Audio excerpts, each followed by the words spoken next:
Колегиум средби со раководители на сектори со лице од комуналното јавно предпријатие Водовод и подготовки за официјалниот прв работен ден на новиот ВД градоначалник на општина Кучани Венко Крстевски.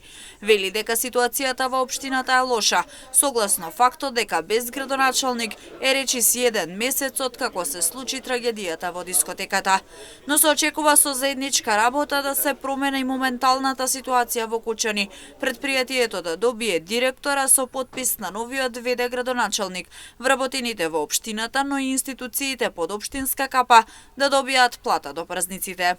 Треба да се завршат неколку бирократски процедури и се надевам дека од утрешниот ден дека ќе можам да бидам да извршам функцијата ВД градоначалник. Имавме неофицијален колегиум на кој присуствува раководителите на сите сектори и лице од комуналното јавно предпријатие. Запознаен сум начално со состојбата во општината и во комуналното јавно предпријатие. Нормално дека е лошо, меѓутоа на нас сите останува заеднички да работиме и да ја надминеме таа состојба и драстично да ја поправиме. Крстевски уште вчера, кога практично и беше избран за ВД градоначалник, посочи дека време е за работа и обединување.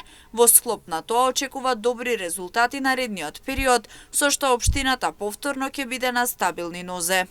Очекувам силна поддршка и помош пред се од луѓето во општина Кочани, бидејќи има квалитетни личности во нашата општина, имаме добар кадар и мислам дека ќе постигнеме феноменални резултати. Венко Крстевски функцијата ВД градоначалник на општина Кочани ќе извршува до наредните локални избори во месец октомври годинава.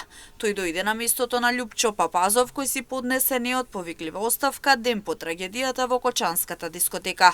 Венко беше советник во Советот на општина Кочани 2 мандати како независен кандидат. Инаку неговото место останува празно, бидејќи функцијата му се става во мирување.